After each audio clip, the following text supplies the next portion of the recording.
ओम श्री केशवाय नमः। नारायणाय नमः। माधवाय नमः। केशवाय नमः। गोविंदाय नमः। गोविंदाय नमः। हरि ओम। तो आज हम पहले अध्याय के 23वें श्लोक से पढ़ना आगे प्रारंभ करेंगे।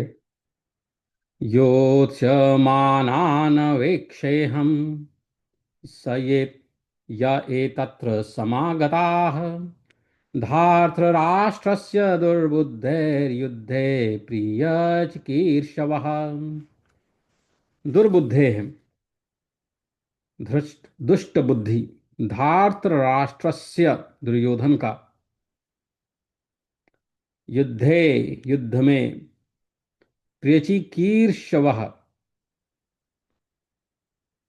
प्रियचिकीर्षवः प्रिय करने की इच्छा वाले ये यानी जो एते ये राजा लोग अत्र इस सेना में समागता समागता आए हुए हैं। योत्स्यमानान योत्स्यमानान युद्ध करने को उतावले हुए। अहम मैं अवेक्षे देख लूं। अहम अवेक्षे किम ये एते अत्र समागता योत्स्यमानान। व्याख्या दी गई है कि पहले तो धार्त राष्ट्र इस पद के अर्थ समझते हैं तो इसके दो अर्थ होते हैं। एक तो होता है धृत राष्ट्र के पुत्र अथवा संबंधी और दूसरा होता है अन्यायपूर्वक राष्ट्र को धारण करने वाला। धार्त राष्ट्र का दूसरा अर्थ होता है अन्यायपूर्वक राष्ट्र को धारण करने वाला। यहाँ धृतराष्ट्र के पुत्र दुर्योधन के लिए ही धार्तराष्ट्रस्य पद आया है। योत्स्यमानान् वेक्षेहम अवेक्षेहम देख लूं। या एतत्र समागता धार्तराष्ट्रस्य दुर्बुद्धैर्युद्धे प्रिय चिकीर्षवः प्रिय करने की इच्छा वाले। सो धार्तराष्ट्र से दुर्बुद्धैर्युद्धे प्रिय चिकीर्षवः। यहाँ दुर्योधन को दुष्ट बुद्धि कहकर अर्जुन यह बताना चाहते हैं कि इस दुर्योधन ने हमारा नाश करने के लिए आज तक कई तरह के षड्यंत्र रचे हैं। हमें अपमानित करने के लिए कई तरह के उद्योग किए हैं। नियम के अनुसार और न्यायपूर्वक हम आधे राज्य के अधिकारी हैं, पर उसको भी यह हड़पना चाहता है, देना नहीं चाहता। ऐसी तो इसकी दुष्ट बुद्धि है। और यहां आए हुए राजा लोग युद्ध में इसका प्रिय करना चाहते हैं। वास्तव में तो मित्रों का यह कर्तव्य है होता है कि वे ऐसा काम करें, ऐसे बात बताएं जिससे अपने मित्र का लोक परलोक में हित हो।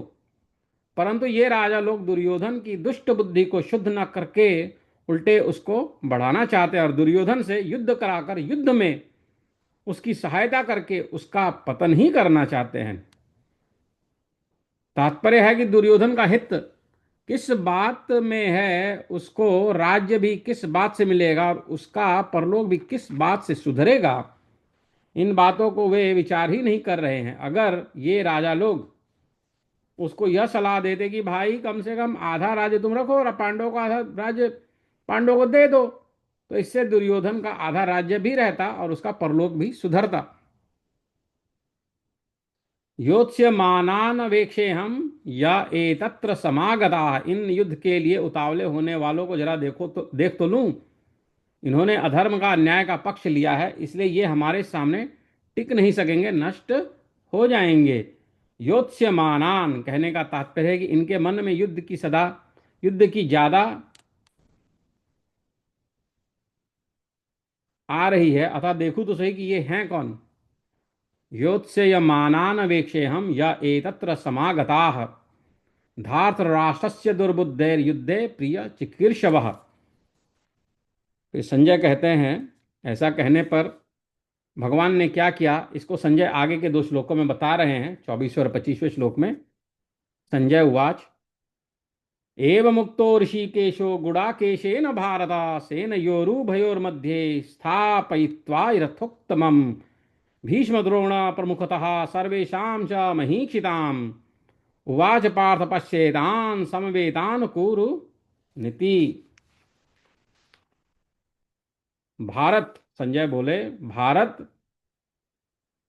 हे भरतवंशी राजन, गुड़ाकेशेन, गुड़ाकेशेन कहते हैं निद्रा विजयी अर्जुन के द्वारा, गुड़ाकेशेन, गुड़ाकेश निद्रा विजयी अर्जुन, उनके द्वारा, तो गुड़ाकेशेन, एवं इस तरह, उक्तः कहने पर, ऋषिकेशा अंतर्यामी भगवान श्री कृष्ण ने उभयोः दोनों, सेनयोः सेनाओं के मध्य, मध्य भाग में, भीष्म द्रोण प्रमुखतः पितामह भीष्म और आचार्य द्रोण के सामने, च तथा सर्वेशाम संपूर्ण महीक्षिताम राजाओं के सामने, रथोत्तमाम श्रेष्ठ रथ को, स्थापयित्वा खड़ा करके, खड़ा कर दिया, स्थापयित्वा इति इस प्रकार, उवाच कहा कि पार्थ, हे पार्थ, एतान इन समवेदान इकट्ठे हुए कुरुन कुरुवंशियों को पश्य देख। एवमुक्तो ऋषिकेशो गुडाकेशेन भारता सेन योरुभयोर्मध्ये स्थापयित्वा रथोत्तमं भीष्मद्रोणा प्रमुखतः सर्वेषां च महीक्षिताम् उवाच पार्थ पश्येतान् संवेदानु कुरुनिति, संवेदानु कुरुनिति। तो गुडाकेशेन यह शब्द आया है। गुड़ाकेश शब्द के 2 अर्थ हैं। गुड़ा नाम मुड़े हुए का है और केश नाम बालों का है। जिसके सिर के बाल मुड़े हुए अर्थात घुंघराले हैं, उसका नाम गुड़ाकेश है। घुंघराले बाल वाले को गुड़ाकेश कहते हैं। गुड़ा अर्थात मुड़े हुए। गुड़ा का नाम है निद्रा का, ईश नाम है स्वामी का। जो निद्रा का स्वामी अर्थात निद्रा ले चाहे ना ले, ऐसा जिसका निद्रा पर अधिकार है, उसका नाम गुड़ाकेश है। गुड़ा का ईश। अर्जुन के केश घुंघराले थे और उनका निद्रा पर आधिपत्य था, अतः उनको गुड़ाकेश कहा गया है। तो उनपे ये दोनों ही नाम लगते हैं। एवं मुक्तः, जो निद्रा आलस्य के सुख का गुलाम नहीं होता और जो विषय भोगों का दास नहीं होता, केवल भगवान का ही दास होता है, भक्त होता है, उस भक्त की बात भगवान सुनते हैं। केवल सुनते ही नहीं, उसकी आज्ञा का पालन भी करते हैं। इसलिए अपने सखा भक्त अर्जुन के द्वारा आज्ञा देने पर अंतर्यामी भगवान श्री कृष्ण दोनों सेनाओं के बीच में अर्जुन का रथ खड़ा कर दिया। ऋषिकेशः, इंद्रियों का नाम ऋषिक है। इंद्रियों का नाम ऋषिक है। जो इंद्रियों के ईश अर्थात स्वामी हैं, उनको ऋषिकेश कहते हैं। पहले 21वें श्लोक में यहाँ ऋषिकेश कहने का तात्पर्य है कि जो मन बुद्धि इंद्रियां आदि सबके प्रेरक हैं, सबको आज्ञा देने वाले हैं, वे ही अंतर्यामी भगवान यहाँ अर्जुन की आज्ञा पालन करने वाले बन गए हैं। यह उनकी अर्जुन पर कितनी अधिक कृपा है। सेनयोरुभयोर मध्य स्थापयित्वा रथोत्तमम, दोनों सेनाओं के बीच जहां खाली जगह थी, वहीं भगवान ने अर्जुन के श्रेष्ठ रथ को खड़ा कर दिया। भीष्म द्रोणा प्रमुखतः सर्वेषां च महीक्षिताम्, उस रथ को भी भगवान ने विलक्षण चतुराई से ऐसी जगह खड़ा किया जहां से अर्जुन को कौटुंबिक संबंध वाले पितामह भीष्म, विद्या के संबंध वाले आचार्य द्रोण एवं कौरव सेना के मुख्य मुख्य राजा लोग सामने दिखाई दें। उवाच पार्थ पश्येदान संवेदा कुरु निधि। कुरु, कुरु पद में धृतराष्ट्र के पुत्र, पांडु के पुत्र, ये दोनों आ जाते हैं क्योंकि ये दोनों ही कुरुवंशी हैं। युद्ध के लिए एकत्र हुए इन कुरुवंशियों को देख, ऐसा कहने का तात्पर्य है कि इन कुरुवंशियों को देखकर अर्जुन के भीतर यह भाव पैदा हो जाए कि हम सब एक ही तो हैं। इस पक्ष के हों चाहे उस पक्ष के हों, भले हों चाहे बुरे हों, सदाचारी हों चाहे दुराचारी हों, पर हैं सब अपने ही कुटुंबी।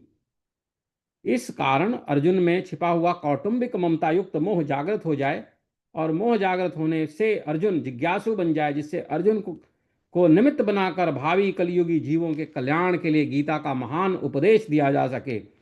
इसी भाव से भगवान ने यहाँ पश्येदान संवेदान कुरुन कहा है। नहीं तो भगवान पश्येदान धार्त राष्ट्रान समानिति ऐसा भी कह सकते थे, परंतु ऐसा कहने से अर्जुन के भीतर युद्ध करने का जोश आता, जिससे गीता के प्राकट्य का अवसर ही नहीं आता, और अर्जुन के भीतर प्रसुप्त कौटुंबिक मोह भी दूर नहीं होता, जिसको दूर करना भगवान अपनी जिम्मेदारी मानते हैं। जैसे कोई फोड़ा हो जाता है तो वैद्य लोग पहले उसको पकाने की चेष्टा करते हैं, और जब वह पक जाता है तब उसको चीरा देकर साफ कर देते हैं। ऐसे ही भगवान भक्त के भीतर छिपे हुए मोह को पहले जागृत करके फिर उसको मिटाते हैं। यहां भी भगवान अर्जुन के भीतर छिपे हुए मोह को कुरून पश्य कहकर जागृत कर रहे हैं, जिसको आगे उपदेश देकर नष्ट कर देंगे। अर्जुन कहा था कि इनको मैं देख लूं, निरीक्षे अवेक्षे ऐसा कहा पहले 22वें पहले 23वें श्लोक में। अतः यहाँ भगवान को पश्य तू देख ले ऐसा कहने की जरूरत ही नहीं थी। भगवान तो केवल रथ खड़ा कर देना चाहिए था, परंतु भगवान ने रथ खड़ा करके अर्जुन के मोह को जागृत करने के लिए ही कुरून पश्य, इन कुरुवंशियों को देख ऐसा कहा है। कौटुंबिक स्नेह और भगवत प्रेम, इन दोनों में बहुत अंतर है। कुटुंब में ममता युक्त स्नेह हो जाता है तो कुटुंब में अवगुणों की तरफ ख्याल जाता ही नहीं, किंतु ये मेरे हैं ऐसा भाव रहता है। ऐसे ही भगवान का भक्त में विशेष स्नेह हो जाता है तो भक्त के अवगुणों की तरफ भगवान का ख्याल जाता ही नहीं, परंतु यह मेरा ही है ऐसा ही भाव रहता है। कौटुंबिक स्नेह में क्रिया तथा पदार्थ शरीर आदि की और भगवत प्रेम में भाव की मुख्यता रहती है। कौटुंबिक स्नेह में मूढ़ता यानी मोह की ओर, भगवत प्रेम में आत्मीयता की मुख्यता रहती है। कौटुंबिक में स्नेह अंधेरा और भगवत प्रेम में प्रकाश रहता है। कौटुंबिक स्नेह में मनुष्य कर्तव्यच्युत हो जाता है और भगवत प्रेम में तल्लीनता के साथ कर्तव्य पालन में विस्मृति तो हो सकती है, पर भक्त कभी कर्तव्यच्युत नहीं होता। कौटुंबिक स्नेह में कुटुंबियों की और भगवत प्रेम में भगवान की प्रधानता होती है। पूर्व श्लोक में भगवान ने अर्जुन से कुरुवंशियों को देखने के लिए कहा, उसके बाद क्या हुआ इसका वर्णन संजय आगे के श्लोक में 26वें 27 के आधे श्लोक पहले भाग में कहते हैं। क्या कहते हैं? तत्रापश्यत स्थितान पार्थः पितॄन्नथ पितामहान् आचार्यान् मातुलान् भ्रातॄन् पुत्रान् पौत्रान् सखींस्तथा श्वशुरान् सुहृदश्चैव सेनयोरुभयोरपि। अर्थात इसके बाद पार्थः प्रथानंदन अर्जुन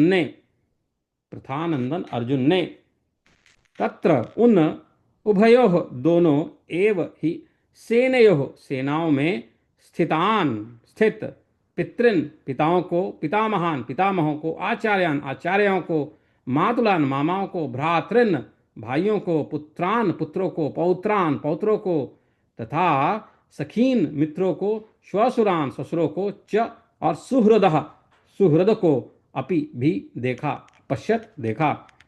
तत्रापश्यत स्थान पार्थः पितृनत् पितामहान् आचार्यान् मातुलान् भ्रातॄन् पुत्रान् पौत्रान् सखींस्तथा श्वशुरान् सुहृदश्चैव सेनयोरुभयोरपि। तत्रापश्यत सेनयोरुभयोरपि इस पद में कहते हैं कि जब भगवान ने अर्जुन से कहा कि इस रणभूमि में इकट्ठे हुए कुरुवंशियों को देख, तब अर्जुन की दृष्टि दोनों सेनाओं में स्थित अपने कुटुंबियों पर गई। उन्होंने देखा कि उन सेनाओं में युद्ध के लिए अपने अपने स्थान पर भूरिश्रवा आदि पिता के भाई खड़े हैं, जो कि मेरे लिए पिता के समान हैं। भीष्म सोमदत्त आदि पितामह खड़े हैं। द्रोण कृप आदि आचार्य विद्या पढ़ाने वाले और कुल गुरु खड़े हैं। पुरोजित कुंती भोज शल्य शकुनी आदि मामा खड़े हैं। भीम दुर्योधन आदि भाई खड़े हैं। अभिमन्यु घटोत्कच लक्ष्मण दुर्योधन पुत्र आदि मेरे और मेरे भाइयों के पुत्र खड़े हैं। लक्ष्मण आदि के पुत्र खड़े हैं, जो कि मेरे पौत्र हैं। दुर्योधन के अश्वत्थामा आदि मित्र खड़े हैं, और ऐसे ही अपने पक्ष के भी मित्र खड़े हैं, द्रुपद, शैब्य और ससुर खड़े हैं, बिना किसी हेतु के अपने अपने पक्ष का हित चाहने वाले सात्यकी, कृतवर्मा आदि सुहृद भी खड़े हैं। अपने सब कुटुंबियों को देखने के बाद अर्जुन क्या किया, इसको आगे के श्लोक में बताते हैं, 27वें और 28 के पहले भाग में। तान समीक्ष्य स कौन्तेय, तान समीक्ष्य स कौन्तेय सर्वान् बन्धून् अवस्थितान् कृपया परयाविष्टो विषीदन्निदमब्रवीत्। तो कहते हैं अवस्थितान, अपनी अपनी जगह पर स्थित, तान, उन, सर्वान, संपूर्ण, बंधून, बांधवों को, समीक्षा करके देखकर, सह, वे, कौन्तेय, कौन्ती नंदन अर्जुन, परया, अत्यंत, कृपया, कायरता से, अविष्ट, युक्त होकर, विषीदन, विषाद करते हुए, इदम, ऐसा, अब्रवीत, बोले। तान सर्वान बंधून अवस्थितान समीक्ष्य, पूर्व श्लोक के अनुसार अर्जुन जिनको देख चुके हैं उनके अतिरिक्त अर्जुन ने बाहलीक आदि प्रपितामह, धृष्टद्युम्न, शिखंडी, सुरथ आदि साले, जयद्रथ आदि बहनोई तथा अन्य कई संबंधियों को दोनों सेनाओं में स्थित देखा। स कौन्तेय कृपया पर्याविष्ट, इन पदों में स कौन्तेय कहने का तात्पर्य है कि माता कुंती ने जिनको युद्ध करने के लिए संदेश भेजा था और जिन्होंने शूर वीरता में आकर मेरे साथ दो हाथ करने वाले कौन हैं, ऐसे मुख्य मुख्य योद्धाओं को देखने के लिए भगवान श्री कृष्ण को दोनों सेनाओं के बीच रथ खड़ा करने की आज्ञा दी थी, वे ही कुंती नंदन अर्जुन अत्यंत कायरता से युक्त हो जाते हैं। दोनों ही सेनाओं में जन्म के और विद्या के संबंधी देखने से अर्जुन के मन में यह विचार आया कि युद्ध में चाहे इस पक्ष के लोग मरे चाहे उस पक्ष के लोग मरे, नुकसान हमारा ही होगा, कुल तो हमारा ही नष्ट होगा, संबंधी तो हमारे ही मारे जाएंगे। ऐसा विचार आने से अर्जुन की युद्ध की इच्छा तो मिट गई तथा भीतर में कायरता आ गई। इस कायरता को भगवान आगे दूसरे अध्याय में दूसरे तीसरे श्लोक में कहते हैं कि कश्मलम तथा हृदया दौर्बल्यम कहा है, और अर्जुन ने 2:7 में कहा है कार्पण्योदोष पहत स्वभाव कहकर इसको स्वीकार भी किया है। अर्जुन कायरता से आविष्ट हुए हैं, कृपयाविष्ट, अर्जुन कायरता से आविष्ट हुए हैं, कृपया आविष्ट, कृपया कायरता से आविष्ट युक्त होकर। इससे सिद्ध होता है कि यह कायरता पहले नहीं थी, प्रत्युत अभी आई है, अतः यह आगंतुक दोष है। आगंतुक होने से यह ठहरेगी नहीं, परंतु शूरवीरता अर्जुन में स्वाभाविक है, अतः वह तो रहेगी ही। अत्यंत कायरता क्या है? बिना किसी कारण निंदा, तिरस्कार, अपमान करने वाले, दुख देने वाले, वैर भाव रखने वाले, नाश करने वाले, चेष्टा करने वाले दुर्योधन, दुशासन, शकुनी आदि को अपने सामने युद्ध करने के लिए खड़े देखकर भी उनको मारने की विचार न होना, उनका नाश करने का उद्योग न करना, यह अत्यंत कायरता पूर्वक दोष है। यहाँ अर्जुन को कायरता रूप दोष ने ऐसा घेर लिया है कि जो अर्जुन आदि का अनिष्ट चाहने वाले और समय समय पर अनिष्ट करने का उद्योग करने वाले हैं, उन अधर्मियों पापियों पर भी अर्जुन को करुणा आ रही है। गीता पहले अध्याय का 35वां और 46वां श्लोक में ये बात आएगी। और वे क्षत्रिय के कर्तव्य रूप अपने धर्म से च्युत हो रहे हैं। विषीद दिन्नदम ब्रवीत, युद्ध के परिणाम में कुटुंब की, कुल की, देश की क्या दशा होगी, इसको लेकर अर्जुन बहुत दुखी हो रहे हैं। और उस अवस्था में वे ये वचन बोलते हैं जिसका वर्णन आगे के 28, 29, 30 वगैरह श्लोकों में आता है। अर्जुन कहते हैं, अर्जुन उवाच दृष्टवेमं स्वजनं कृष्ण युयुत्सं समुपस्थितं सीदन्ति मम गात्राणि मुखं च पारिशुष्यति वेपाथुश्च शरीरे मे रोमहर्षश्च जायते गाण्डीवं स्रसते हस्ताक्त्वके चैव परिदह्यते न च शक्नोम्यवस्थातुं भ्रमतीव च मे मनः।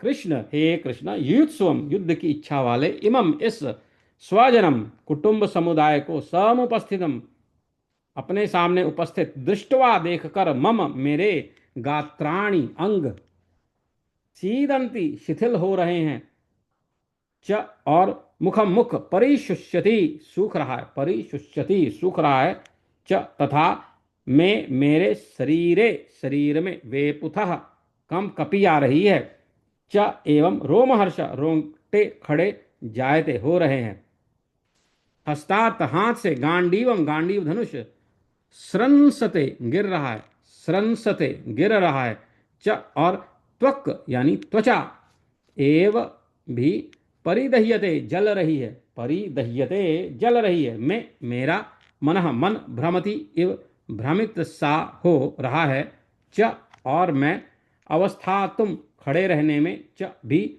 ना शक्नोमि असमर्थ हो रहा हूं,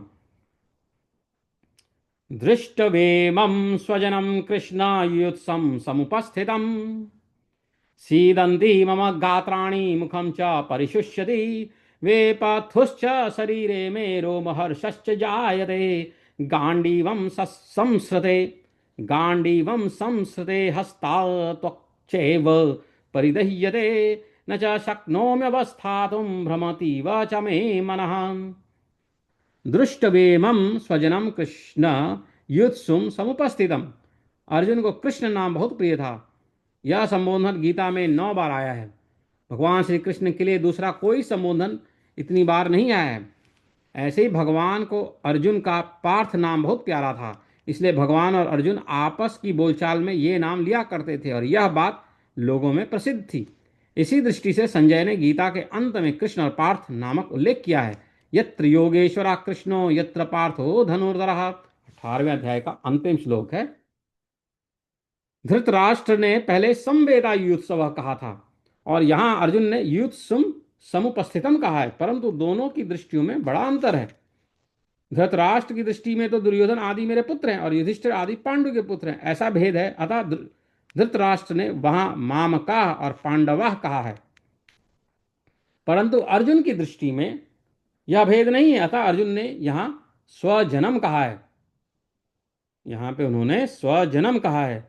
दृष्टमेवं स्वजनम कृष्णा युत्सुम समुपस्थितम सीदंती मम गात्राणि मुखम च परिशुष्यति, जिसमें दोनों, अर्जुन ने यहां स्वजनम कहा है जिसमें दोनों पक्ष के लोग आ जाते हैं। तात्पर्य है कि धृतराष्ट्र को तो युद्ध में अपने पुत्रों के मरने की आशंका से भय है, शोक है, परंतु अर्जुन को दोनों ओर के कुटुंबियों के मरने की आशंका से शोक हो रहा है कि किसी भी तरफ के कोई भी मरे, पर वह है तो हमारा ही कुटुंब। अब तक दृष्टवा पद 3 बार आया है। दृष्टवा तो पांडवानिकम व्यवस्था व्यवस्थितान दृष्टवा धातराष्ट्रान, और यहां पे दृष्टमेवम स्वजनम। इन तीनों का तात्पर्य है कि दुर्योधन का देखना तो एक तरह का ही रहा, अर्थात दुर्योधन को तो युद्ध का ही एक भाव रहा, परंतु अर्जुन का देखना 2 तरह का हुआ। पहले तो अर्जुन धृतराष्ट्र के पुत्रों को देखकर वीरता में आकर युद्ध के लिए धनुष उठाकर खड़े हो जाते हैं, और अब स्वजनों को देखकर कायरता से आविष्ट हो रहे हैं, युद्ध से उपरत हो रहे हैं और उनके हाथ से धनुष गिर रहा है। सीदंती मम गात्राणि भ्रमतीव च मे मनः, सीदंती मम गात्राणि मुखम च परिशुष्यति वेपतुश्च शरीरे मे रोमहर्षश्च जायते गांडीवं संसृते हस्ताक्चैव परिदह्यते न च शक्नोम्यवस्थातुं भ्रमतीव च मे मनः। तो यहाँ पे अर्जुन के मन में युद्ध के भावी परिणाम को लेकर चिंता हो रही है, दुख हो रहा है, और उस चिंता दुख का असर अर्जुन के सारे शरीर पर पड़ रहा है। उसी असर को अर्जुन स्पष्ट शब्द में कह रहे हैं कि मेरा शरीर का हाथ पैर मुख आदि एक एक अंग अवयव शिथिल हो रहा है, मुख सूखता जा रहा है, जिससे बोलना भी कठिन हो रहा है, सारा शरीर थर थर कांप रहा है, शरीर के सभी रोंगटे खड़े हो रहे हैं, और अर्थात सारा शरीर रोमांचित हो रहा है। इस गांडीव धनुष की प्रत्यंचा की टंकार से शत्रु भयभीत हो जाते हैं। वही गांडीव धनुष आज मेरे हाथ से गिर रहा है। त्वचा में, सारे शरीर में जलन हो रही है। चिंता चिता समायुक्ता बिंदु मात्रम विशेषतः सजीवम दहतम चिंता निर्जीवम दहते चिता। चिंता को चिता के समान कहा गया है। केवल एक बिंदु की अधिकता है। चिंता जीवित पुरुष को जलाती है और चिता मरे हुए पुरुष को जलाती है। चिंता चिता समायुक्ताम चिंता चिता समायुक्ता बिंदु मात्रम विशेषता सजीवम दहते चिंता निर्जीवम दहते चिता। तो कह रहे हैं वो कि जिस गांडीव धनुष की प्रत्यंचा की टंकार से शत्रु भयभीत हो जाते हैं, वही गांडीव धनुष आज मेरे हाथ से गिर रहा है। त्वचा सारे शरीर में जलन हो रही है। मेरा मन भ्रमित हो रहा है, अर्थात मेरे को क्या करना चाहिए यह भी नहीं सूझ रहा। यहाँ युद्ध भूमि में रथ पर खड़े रहने में भी मैं असमर्थ हो रहा हूँ। ऐसा लगता है कि मैं मूर्छित होकर गिर पड़ूंगा। ऐसे अनर्थकारक युद्ध में खड़ा रहना भी एक पाप मालूम दे रहा है। तो अर्जुन ने ये कहा कि दृष्टवेमं स्वजनम कृष्ण युत्सुम समुपस्थितम सीदंती मम गात्राणि मुखम च परिशुष्यति वेपथुश्च शरीरे मे रोमहर्षश्च जायते गांडीवं संसृते हस्ताकक्षैव परिदह्यते न च शक्नोम्यवस्थातुं भ्रमतीव च मे मनः। आगे पुरुष लोक में जो हमने पढ़ा अभी, उसमें अपने शरीर के शोक जनित 8 चिन्हों का वर्णन करके अब अर्जुन भावी परिणाम के सूचक शकुनों की दृष्टि से युद्ध करने का अनौचित्य बता रहे हैं कि युद्ध करने से क्या क्या गलत होगा। निमित्तानि च पश्यामि विपरीतानि केशव न च श्रेयोनुपश्यामि हत्वा स्वजनमाहवे न कांक्षे विजयं कृष्ण न च राज्यं सुखानि च किं नो राजेन गोविन्द किं भोगैर्जीवितेन वा येषामर्थे काङ्क्षितं नो राज्यं भोगाः सुखानि च त इमेव स्थिता युद्धे प्राणान् त्यक्त्वा धनानि च आचार्याः पितरा पुत्रास्तथैव च पितामहाः मातुला श्वशुरा पौत्रा शाला सम्बन्धिनस्तथा एतान् हन्तुमिच्छामि धनतोऽपि मधुसूदन अपि त्रैलोक्यराज्यस्य हेता किं न किं नु मही कृते।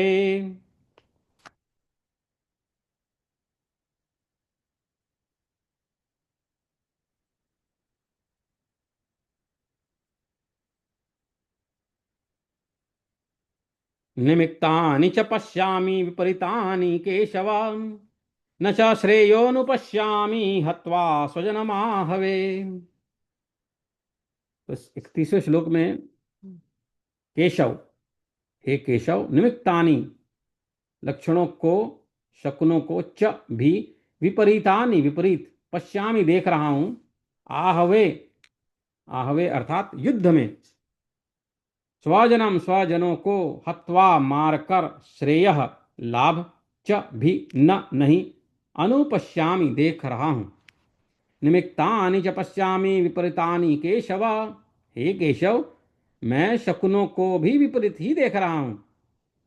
तात्पर्य है कि किसी भी कार्य के आरंभ में मन में जितना अधिक उत्साह हर्ष होता है, वह उत्साह उस कार्य को उतना ही सिद्ध करने वाला होता है। परंतु अगर कार्य के आरंभ में ही उत्साह भंग हो जाता है, तो मन में संकल्प विकल्प ठीक नहीं होते, तो उस कार्य का परिणाम अच्छा नहीं होता। इसी भाव से अर्जुन कह रहे हैं कि अभी मेरे शरीर में अवयवों का शिथिल होना, कंप होना, मुख का सूखना आदि जो लक्षण हो रहे हैं, ये व्यक्तिगत शकुन भी ठीक नहीं हो रहे हैं। जितने भी शकुन होते हैं वे किसी अच्छी या बुरी घटनाओं के होने में निमित्त नहीं होते, अर्थात वे किसी घटना के निर्माता नहीं होते, प्रत्युत भावी घटनाओं की सूचना देने वाले होते हैं। यद्यपि अर्जुन शरीर में होने वाले लक्षणों को भी शकुन मान रहे हैं, तथापि वास्तव में ये शकुन नहीं है, ये तो शोक के कारण इंद्रियां, शरीर, मन, बुद्धि में होने वाले विकार हैं।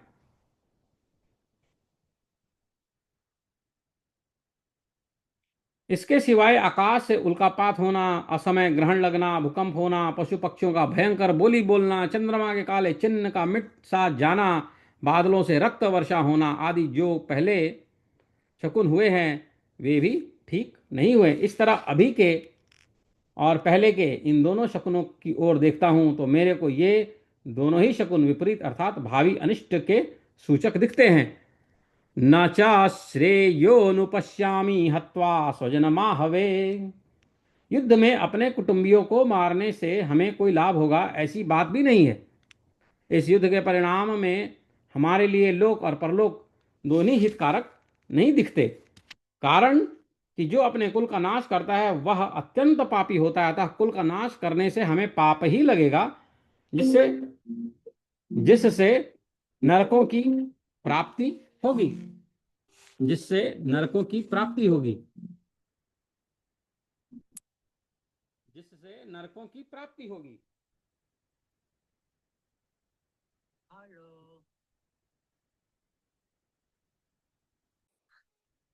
इस श्लोक में निमित्तानि पश्यामि और श्रेय अनुपश्यामि, इन दोनों वाक्यों से अर्जुन यह कहना चाहते हैं कि मैं शकुनों को देखूं अथवा स्वयं विचार करूं, दोनों ही रीति से युद्ध का आरंभ और उसका परिणाम हमारे लिए और संसार मात्र के लिए हितकारक नहीं दिखता। तो जिसमें ना तो शुभ शकुन दिखते हैं और ना श्रेय ही दिखता है, ऐसे अनिष्ट कारक विजय को प्राप्त करने की अनिच्छा यानी इच्छा का ना होना अर्जुन आगे के श्लोक में प्रकट करते हैं। बोलते हैं कि न कांक्षे विजयम कृष्ण न च राज्यम सुखानि च किम नो राजेन गोविंद किम भोगैर्जीवितेन वा। कृष्ण, हे कृष्ण, न तो विजयम विजय कांक्षे चाहता हूं, न राज्यम राज्य चाहता हूं, च और सुखानी सुखों को, न सुखों को ही चाहता हूं, गोविंद न हम लोगों को राज्यन राज्य से किम क्या लाभ, भोगई है भोगों से, व अथवा जीवितेन जीने से भी किम क्या लाभ। न कांक्षे विजयम कृष्ण न च राज्यम सुखानि च। मान ले कि युद्ध में हमारी विजय हो जाए तो विजय होने से पूरी पृथ्वी पर हमारा राज्य हो जाएगा, अधिकार हो जाएगा। पृथ्वी का राज्य मिलने से हमें अनेक प्रकार के सुख मिलेंगे, परंतु इनमें से मैं कुछ भी नहीं चाहता, अर्थात मेरे मन में विजय राज्य और सुखों की कामना नहीं है, ऐसा वो कह रहे हैं। न कांक्षे विजयम कृष्ण। फिर आगे कहते हैं किम नो राजे न गोविंद किम भोगैर जीविते न वा। जब हमारे मन में किसी प्रकार की विजय राज्य और सुख की कामना ही नहीं है, तो फिर कितना भी बड़ा राज्य क्यों ना मिल जाए, पर उससे हमें क्या लाभ। इतने ही सुंदर सुंदर भोग मिल जाएं, पर उनसे हमें क्या लाभ। अथवा कुटुंबियों को मारकर हम राज्य के सुख भोगते हुए इतने ही वर्ष जीते रहें, पर उससे भी हमें क्या लाभ। तात्पर्य है ये विजय राज्य और भोग तभी सुख दे सकते हैं जब भीतर में इनकी कामना हो, प्रियता हो, महत्व हो, परंतु हमारे भीतर तो इनकी कामना ही नहीं है, अतः ये हमें क्या सुख दे सकते हैं। इन कुटुंबियों को मारकर हमारी जीने की इच्छा नहीं है, क्योंकि जब हमारे कुटुंबी मर जाएंगे तब ये राज और भोग किसके काम आएंगे। राज्य भोग आदि तो कुटुंब के लिए ही होते हैं, पर जब ये ही मर जाएंगे तब इनको कौन भोगेगा। भोगने की बात तो दूर रही, उल्टे हमें और अधिक चिंता चोक होंगे। इस पे फिर अर्जुन विजय आदि क्यों नहीं चाहते, इसका हेतु आगे के श्लोक में बताते हैं। 33वें श्लोक में येषामर्थे कांक्षितं नो राज्यं भोगाः सुखानि च त इमेव स्थिता युद्धे प्राणान् त्यक्त्वा धनानि च। येषाम जिनके, अर्थे जिनके लिए, अर्थ जिनके लिए, न हमारी राज्यम राज्य, भोगा भोग, च और सुखानी सुख की, कांक्षितम इच्छा है, ते वे ही, इमे ये सब, प्राणान प्राणों की, च और धनानी धन की आशा का, त्यक्तवा त्याग करके, युद्ध में अवस्थिता खड़े हैं। येषामर्थे कांक्षितम नो राज्यम भोगा सुखानि च। हम राज्य सुख भोग आदि जो कुछ चाहते हैं उनको अपने व्यक्तिगत सुख के लिए नहीं चाहते, प्रत्युत इन कुटुंबियों प्रेमियों मित्रों आदि के लिए ही चाहते हैं। आचार्यों पिताओं पितामहों पुत्रों आदि को सुख आराम पहुंचे, इनकी सेवा हो जाए, ये प्रसन्न रहें, इसके लिए ही हम युद्ध करके राज्य लेना चाहते हैं, भोग सामग्री इकट्ठी करना चाहते हैं। त इमेव स्थिता युद्धे प्राणान् त्यक्त्वा धनानि च। पर वे ही ये सब के सब अपने प्राणों की और धन की आशा को छोड़कर युद्ध करने के लिए हमारे सामने इस रणभूमि में खड़े हैं। इन्होंने ऐसा विचार कर लिया है कि हमें ना प्राणों का मोह है और ना धन की तृष्णा है, हम मर बेशक जाएं पर युद्ध से नहीं हटेंगे। अगर ये सब मर ही जाएंगे तो फिर हमें राज्य किसके लिए चाहिए, सुख किसके लिए चाहिए, धन किसके लिए चाहिए, अर्थात इन सब की इच्छा हम किसके लिए करें। प्राणान् त्यक्त्वा धनानि च। का तात्पर्य है कि वे प्राणों की और धन की आशा का त्याग करके खड़े हैं, अर्थात हम जीवित रहेंगे और हमें धन मिलेगा, इस इच्छा को छोड़कर वे खड़े हैं। अगर उनमें प्राणों की और धन की इच्छा होती तो वे मरने के लिए युद्ध में क्यों खड़े होते। अतः यहाँ प्राण और धन का त्याग करने का तात्पर्य उनकी आशा का त्याग करने में ही है। जिनके लिए हम राज्य, भोग और सुख चाहते हैं, वे लोग कौन हैं, इसका वर्णन अर्जुन आगे के 2 श्लोकों में करते हैं। क्या कहते हैं? आचार्याः पितरः पुत्राः तथैव च पितामहाः मातुलाः श्वशुराः पौत्राः शाला सम्बन्धिनस्तथा एतान् हन्तुमिच्छामि घ्नतोऽपि मधुसूदनम् अपि त्रैलोक्यराजस्य हेतुः किं न मही कृते। आचार्याः आचार्य, पितरः पिता, पुत्राः पुत्र, च और तथा एव उसी प्रकार, पितामहाः पितामह, मातुलाः यानी मामा, श्वशुरा यानी ससुर, पौत्राः पौत्र, शालाः मतलब साले, तथा अन्य जितने भी संबंधिनः संबंधी हैं, घ्नतः प्रहार करने पर, अपि और मैं, एतान इनको, हंतुम मारना न नहीं, इच्छामि चाहता, मधुसूदन हे मधुसूदन, त्रैलोक्य राजस्य त्रिलोकी का राज्य, हेतु मिलता हो, अपि तो भी मैं इनको मारना नहीं चाहता, नु फिर, मही कृते पृथ्वी के लिए तो मैं इनको मारू ही, किम क्या।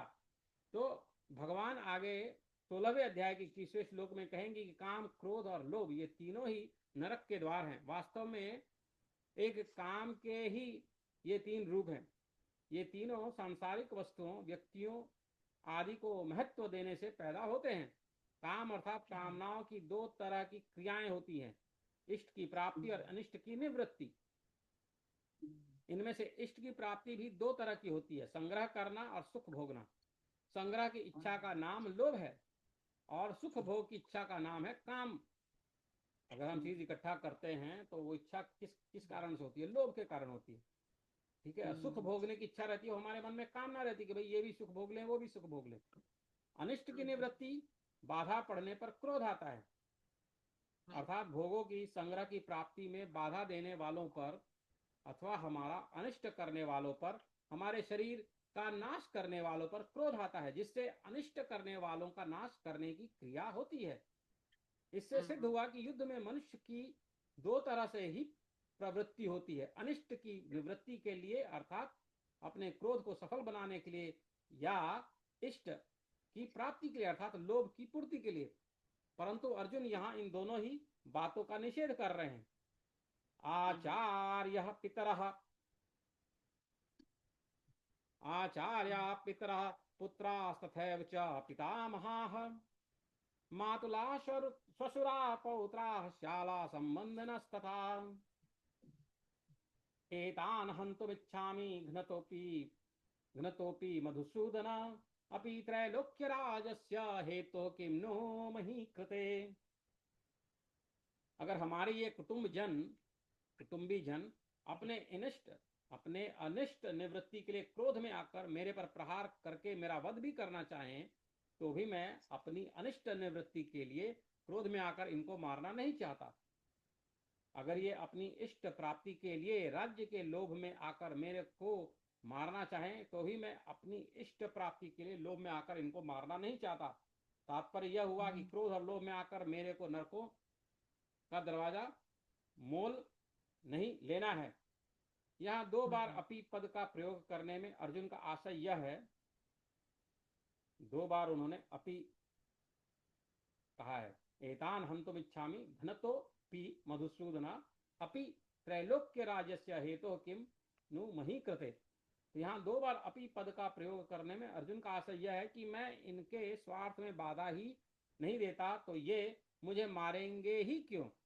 पर मान लो कि पहले इसने हमारे स्वार्थ में बाधा दी है, ऐसा विचार, पर मान लो कि पहले इसने हमारे स्वार्थ में बाधा दी है, ऐसे विचार से ये मेरे शरीर का नाश करने में प्रवृत्त हो जाएं, तो भी घ्नतोपि, तो भी मैं इनको मारना नहीं चाहता। दूसरी बात, इनको मारने से मुझे त्रिलोकी का राज्य मिल जाए, यह तो संभावना ही नहीं है। पर मान लो कि इनको मारने से मुझे त्रिलोकी का राज्य मिलता हो, तो भी अपि त्रैलोक्य राज्यस्य हेतु, तो भी मैं इनको मारना नहीं चाहता। मधुसूदन, संबोधन का तात्पर्य है कि आप तो दैत्यों को मारने वाले हैं, पर ये द्रोण आदि आचार्य और भीष्म आदि पितामह दैत्य थोड़े ही हैं जिससे मैं इनको मारने की इच्छा करूं। ये तो हमारे अत्यंत नजदीक के खास संबंधी हैं। आचार्या, इन कुटुंबियों में जिन द्रोणाचार्य आदि से हमारा विद्या का हित का संबंध है, ऐसे पूज्य आचार्यों की मेरे को सेवा करनी चाहिए कि उनके साथ लड़ाई करनी चाहिए। आचार्य के चरणों में तो अपने आप को, अपने प्राणों को भी समर्पित कर देना चाहिए, यही हमारे लिए उचित है। फिर पितरः, पितरः भी कहते हैं, इसमें श्लोक में आता है आचार्य पितरः पुत्रास तथैव च पितामहाः पितरः। तो शरीर के संबंध को लेकर जो पिता लोग हैं उनका ही तो रूप यह हमारा शरीर है। शरीर से उनके स्वरूप होकर हम क्रोध या लोभ में आकर अपने उन पिताओं को कैसे मारें। फिर पुत्राह शब्द आता है, हमारे और हमारे भाइयों के जो पुत्र हैं वे तो सर्वथा पालन करने योग्य हैं। वे हमारे विपरीत कोई क्रिया भी कर बैठे तो भी उनका पालन करना ही हमारा धर्म है। पितामहा, ऐसे ही जो पितामह हैं वे जब हमारे पिताजी के भी पूज्य हैं तब हमारे लिए तो परम पूज्य हैं। वे हमारी ताड़ना कर सकते हैं, हमें मार भी सकते हैं, पर हमारी तो ऐसी ही चेष्टा होनी चाहिए जिससे उनको किसी तरह का दुख न हो, कष्ट न हो, प्रत्युत उनको सुख हो, आराम हो, उनकी सेवा हो। मातुलाह, हमारे जो मामा लोग हैं वे हमारा पालन पोषण करने वाली माताओं के ही भाई हैं, अतः वे माताओं के समान ही पूज्य होने चाहिए। श्वसुराह, ये जो हमारे ससुर हैं ये मेरी और मेरे भाइयों की पत्नियों के पूज्य पिताजी हैं, अतः ये हमारे लिए भी पिता के ही तुल्य हैं, इनको मैं कैसे मारना चाहूं। पौत्राह, हमारे पुत्रों के जो पुत्र हैं वे तो पुत्रों से भी अधिक पालन पोषण करने योग्य हैं। श्यालाह, हमारे जो साले हैं वे भी हम लोगों की पत्नियों के प्यारे भैया हैं, उनको भी कैसे मारा जाए। संबंधिरा, ये जितने भी संबंधी दिख रहे हैं और इनके अतिरिक्त जितने भी संबंधी हैं उनका पालन पोषण सेवा करनी चाहिए कि उनको मारना चाहिए। इनको मारने से अगर हम त्रिलोकी का राज्य भी मिल जाए तो भी क्या इनको मारना उचित है। इनको मारना तो सर्वथा अनुचित है।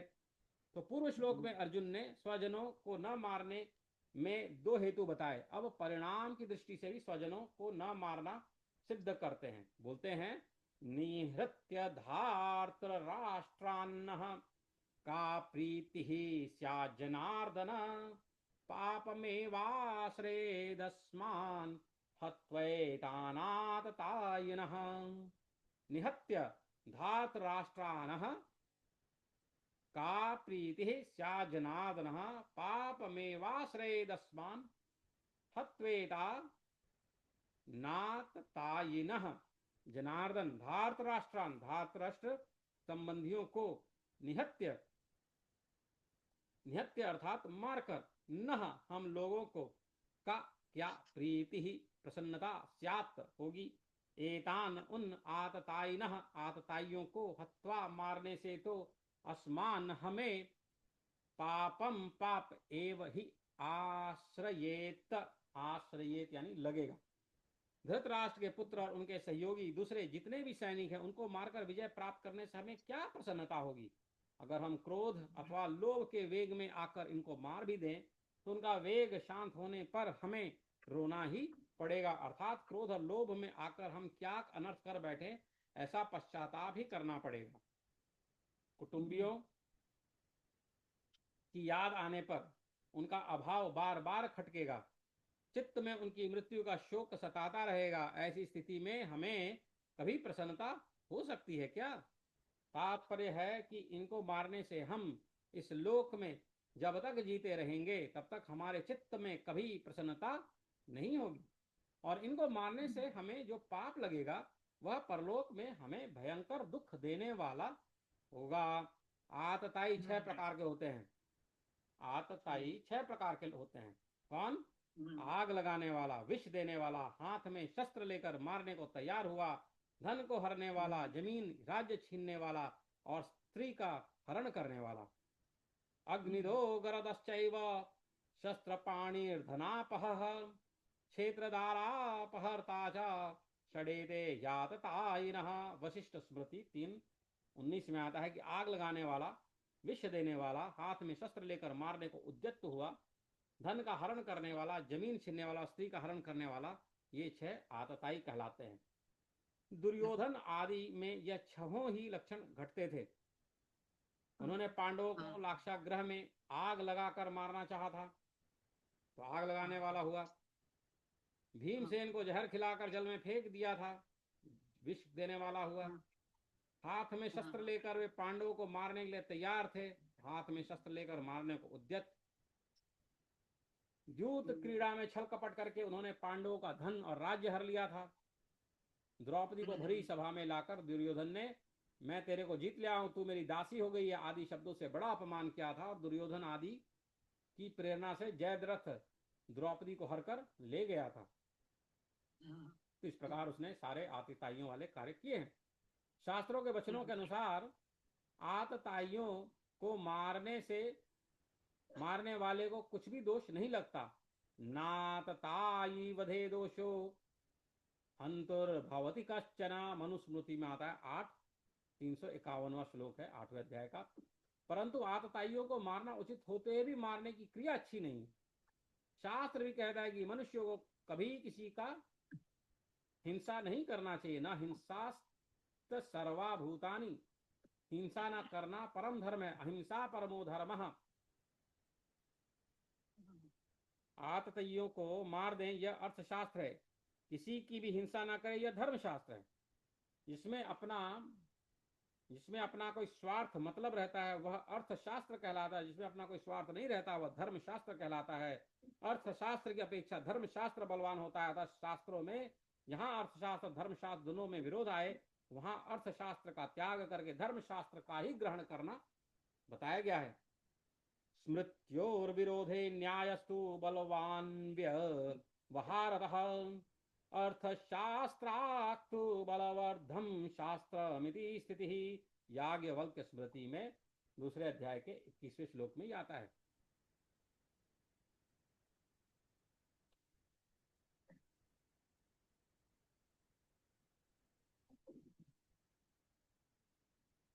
अतः क्रोध लोभ के वशीभूत होकर कुटुंबियों की हिंसा का कार्य हम क्यों करें। अहिंसा परमो धर्म न हिंसा सर्वाम भूतानी, इन बातों के बाद में कह रहे हैं कि अतः क्रोध लोभ के वशीभूत होकर तुम कुटुंबियों की हिंसा का कार्य क्यों हम करें। आतताई होने से दुर्योधन आदि मारने के लायक है, परंतु अपने कुटुंबी होने से इनको मारने से हमें पाप ही लगेगा, क्योंकि शास्त्रों में कहा गया कि जो अपने कुल का नाश करता है वह अत्यंत पापी होता है। स एव पापिष्ठतमो यह कुर्यात कुलनाशनम, स एव पापिष्ठतमो यह कुर्यात कुलनाशनम। अतः जो आतताई अपने खास कुटुंबी हैं उन्हें कैसे मारा जाए। उनसे अपना संबंध विच्छेद कर लेना, उनसे अलग हो जाना तो ठीक है, पर उन्हें मारना ठीक नहीं है। जैसे अपना बेटा ही आतताई हो जाए तो उससे अपना संबंध हटाया जा सकता है, पर उसे मारा थोड़े ही जाता है। पूर्व श्लोक में युद्ध का दुष्परिणाम बताकर अब अर्जुन युद्ध करने का सर्वथा अनौचित्य बताते हैं। तस्मान्नार्हा वयम हंतुम तस्मान्नार्हा वयम हंतुम धातराष्ट्रान् बांधवान् स्वजनम ही कथम हत्वा सुखिनः श्याम माधव। तस्मान्नार्हा वयम हंतुम धातराष्ट्रान् स्वबांधवान् स्वजनम ही कथम हत्वा सुखिना श्याम माधव। तस्मात् इसलिए, स्वबांधवान अपने बांधव, इन धातराष्ट्रान धृतराष्ट्र संबंधियों को, हंतुम मारने के लिए, वयम हम, न अर्हा योग्य नहीं है, ही क्योंकि माधव हे माधव, स्वजनम अपने कुटुंबियों को, हत्वा मारकर हम, कथम कैसे, सुखिना सुखी, श्याम होंगे। तस्मानार्हा वयम हंतुम धातराष्ट्रान स्वबंधवान। अभी तक पहले अध्याय के 28वें श्लोक से लेकर यहाँ तक मैंने कुटुंबियों को न मारने में जितनी युक्तियां दलीलें दी हैं, जितने विचार प्रकट किए हैं, उनके रहते हुए हम ऐसे अनर्थकारी कार्य में कैसे प्रवृत्त हो सकते हैं। अपने बांधव इन धृतराष्ट्र संबंधियों को मारने का कार्य हमारे लिए सर्वथा ही अयोग्य है, अनुचित है। हम जैसे अच्छे पुरुष ऐसा अनुचित कार्य कर ही कैसे सकते हैं। स्वजनम ही कथम हत्वा सुखिना श्याम माधव। हे माधव, इन कुटुंबियों के मरने की आशंका से ही बड़ा दुख हो रहा है, संताप हो रहा है। तो फिर क्रोध तथा लोभ के वशीभूत होकर हम उनको मार दें तो कितना दुख होगा। उनको मारकर हम कैसे सुखी होंगे। ये हमारे घनिष्ठ संबंधी हैं। यहाँ ये हमारे घनिष्ठ संबंधी हैं। इस ममता जनिक मोह के कारण अपने क्षत्रियोचित कर्तव्य की तरफ अर्जुन की दृष्टि ही नहीं जा रही है।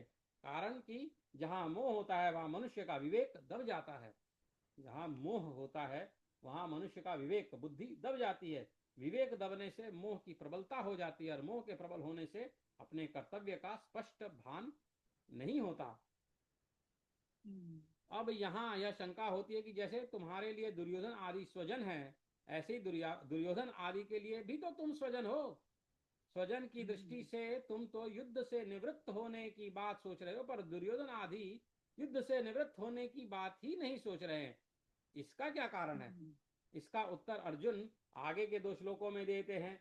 यद्यप्येते न पश्यन्ति लोभोपहत चेतसः कुलक्षया कृतं दोषं मित्रद्रोहे च पातकं कथं न ज्ञेयमस्माभिः पापादस्मानिवर्तितुं कुलक्षया कृतं दोषं प्रपश्यद्भिर्जनार्दनम्।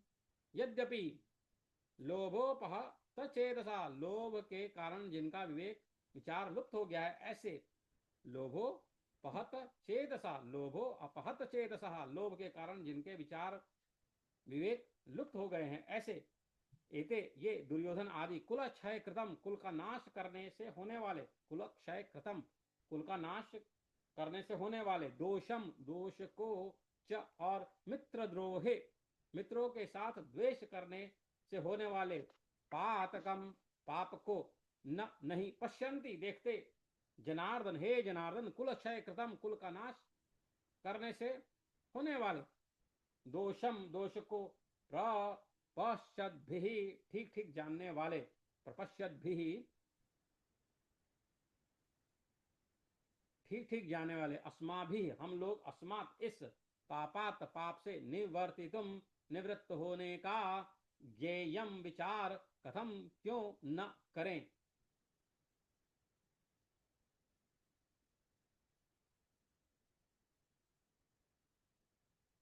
यद्यप्येते न पश्यन्ति लोभोपहत चेतसः कुलक्षाया कृतं दोषं मित्रद्रोहे च पातकम्।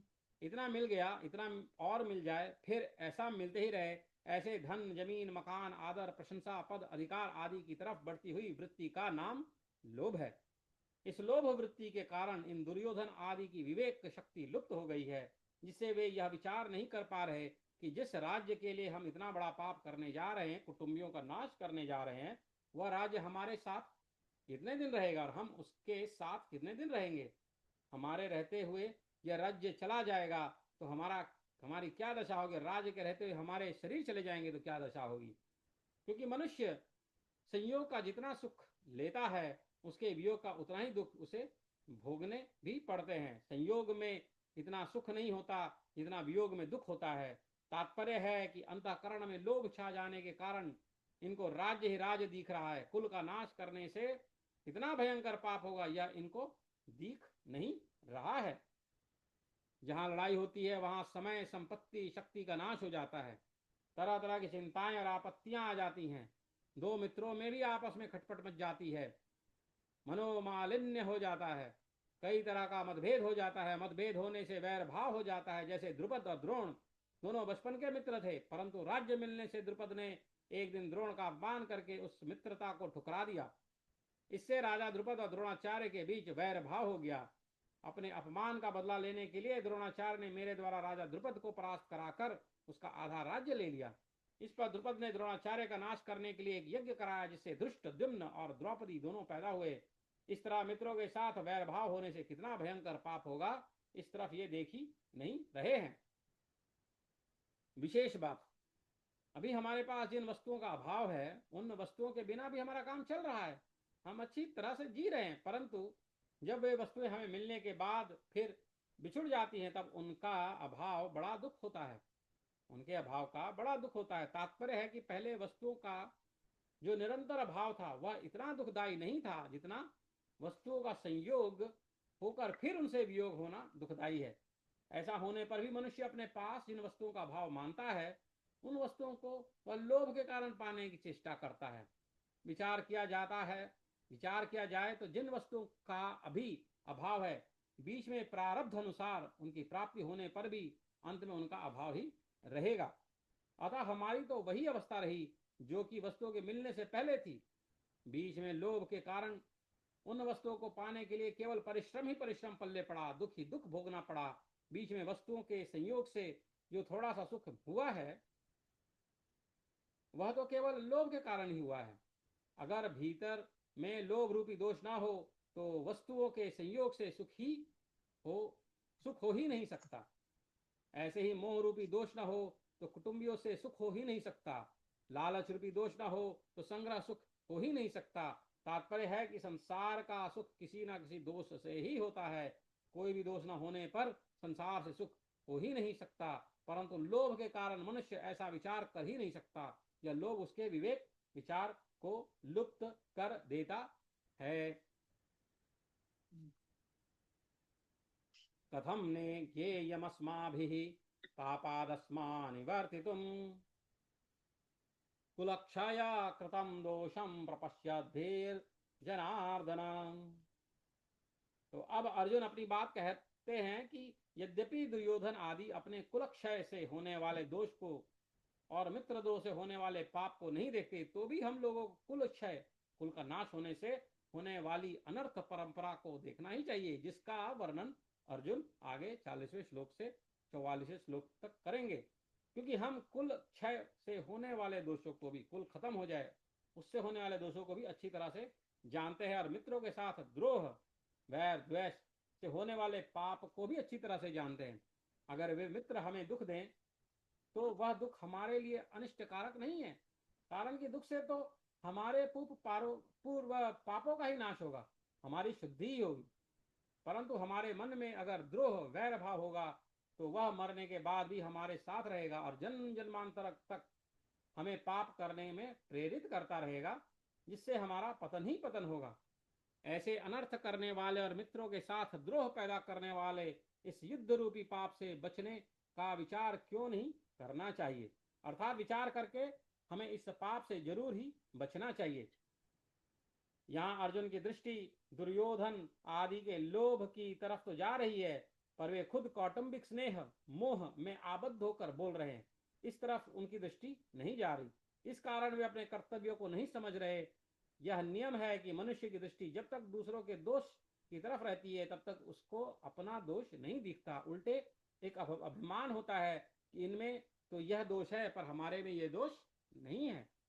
ऐसे अवस्था में वह यह सोच भी नहीं सकता कि अगर इनमें कोई दोष है तो हमारे में भी कोई दोष दूसरा दोष हो सकता है। दूसरा दोष यदि ना भी हो तो भी दूसरों का दोष देखना यह दोष तो है। दूसरों का दोष देखना एवं अपने में अच्छाइयों का अभिमान करना, ये दोनों दोष साथ में ही रहते हैं। अर्जुन को भी दुर्योधन आदि में दोष दिख रहे हैं और अपने में अच्छाई का अभिमान हो रहा है। अच्छाई के अभिमान की छाया में मात्र दोष रहते हैं, इसलिए उनको अपने में मोह रूपी दोष नहीं दिख रहा। कुल का क्षय करने से होने वाले जिन दोषों को हम जानते हैं वे दोष कौन से हैं,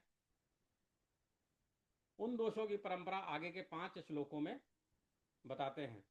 कुलक्षय प्रणश्यन्ति कुलधर्माः सनातनाः धर्मनष्टे कुलं कृत्स्नं धर्मोऽभिभवत्युता अधर्माभिभवात् कृष्ण प्रदुष्यन्ति कुलस्त्रियः स्त्रीषु दुष्टासु वार्ष्णेय जायते वर्णशङ्करः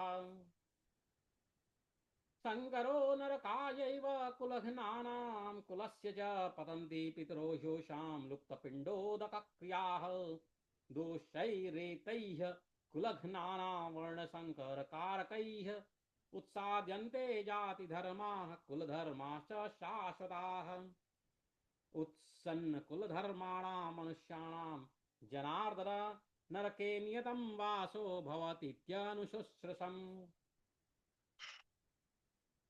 तो कुल क्षय प्रणश्यन्ति कुल धर्मा सनातना धर्मे नष्टे कुलम कृष्णम धर्मो भी भवत युता। 40वां श्लोक है। कुल क्षय, कुल का क्षय होने पर, सनातना सदा से चलते आए, कुल धर्मा कुल के धर्म, प्रणश्यंती, प्रणश्यंती अर्थात नष्ट हो जाते हैं, उत और धर्मे धर्म का नष्टे नाश होने पर बचे हुए, कृत्सनम संपूर्ण, कुलम कुल को, अधर्म अधर्म, अभिभवती दबा लेता है। कुलक्षय प्रणश्यंती कुल धर्मा सनातना।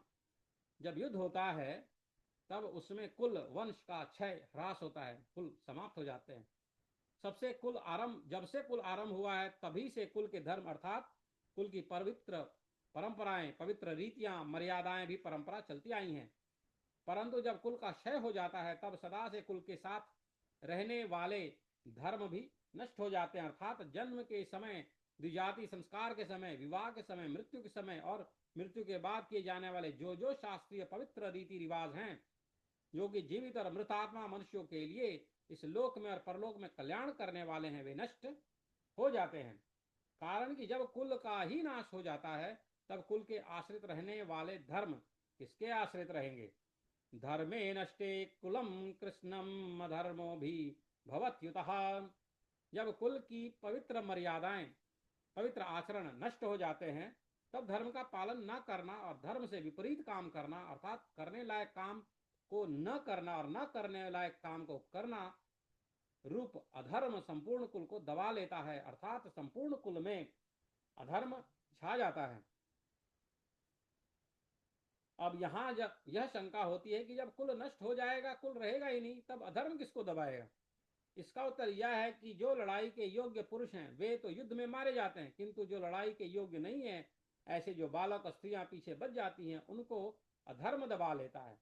कारण कि जब युद्ध में शस्त्र शास्त्र व्यवहार आदि के जानकार और अनुभवी पुरुष मर जाते हैं तो पीछे बचे लोगों की अच्छी शिक्षा देने वाले, उन पर शासन करने वाले नहीं रहते। इससे मर्यादा का, व्यवहार का ज्ञान न होने से वे मनमाना आचरण करने लगते हैं। अर्थात वे करने लायक काम को तो करते नहीं और न करने लायक काम को करने लगते हैं, इसलिए उनमें अधर्म पैदा हो जाता है। अधर्माभिभवात् कृष्ण प्रदुष्यन्ति कुलस्त्रियः स्त्रीषु दुष्टासु वार्ष्णेय जायते वर्णशंकर।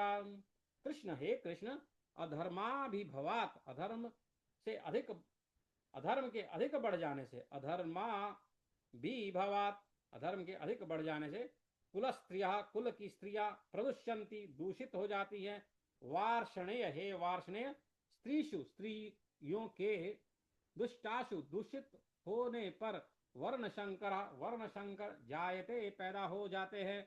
अधर्मा भी भवात कृष्णा प्रदुष्यंती कुल स्त्रिय। धर्म का पालन करने से अंतःकरण शुद्ध हो जाता है।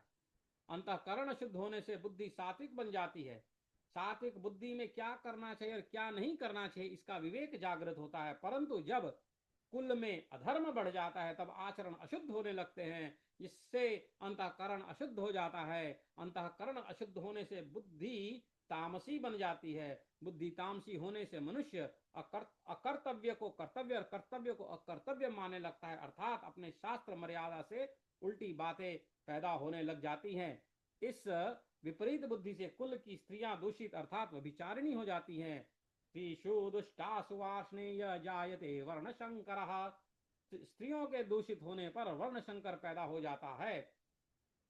परस्पर विरुद्ध धर्मों का मिश्रण होकर जो बनता है उसको संकर कहते हैं। जब कर्तव्य का पालन नहीं होता तब धर्म संकर, वर्ण संकर, जाति संकर, कुल संकर, वेश संकर, भाषा संकर, आहार संकर आदि अनेक संकर दोष आ जाते हैं। पुरुष और स्त्री दोनों अलग अलग वर्ण के होने पर उनसे जो संतान पैदा होती है वह वर्ण संकर कहलाती है। अर्जुन यहाँ कृष्ण संबोधन देकर यह कह रहे हैं कि आप सबको खींचने वाले होने से कृष्ण कहलाते हैं। तो आप यह बताएं कि हमारे कुल को आप किस तरफ खींचेंगे अर्थात किधर ले जाएंगे। वार्ष्णेय शब्द संबोधन देने का भाव है कि आप वृष्णि वंश में अवतार लेने के कारण वार्ष्णेय कहलाते हैं। परंतु जब हमारे कुल वंश का नाश हो जाएगा तब हमारे वंशज किस कुल के कहलाएंगे, अतः कुल का नाश करना उचित नहीं है। संकरो नरकायैव कुलघ्नानां कुलस्य च पतन्ति पितरो ह्योषां लुप्तपिण्डोदक क्रियाः। संकरः यानी वर्ण संकर, कुलघ्नानां कुलघातियों को, च और कुलस्य कुल को, नरकाय नरक में जाने वाला, एव ही होता है, लुप्त पिंडोदक का क्रिया, श्राद्ध तर्पण न मिलने से। लुप्त पिंडोदक क्रिया, श्राद्ध और तर्पण न मिलने से, एशाम इन कुलघातियों के, पितर पितर ही भी, पतंती गिर जाते हैं, अपने स्थान से गिर जाते हैं।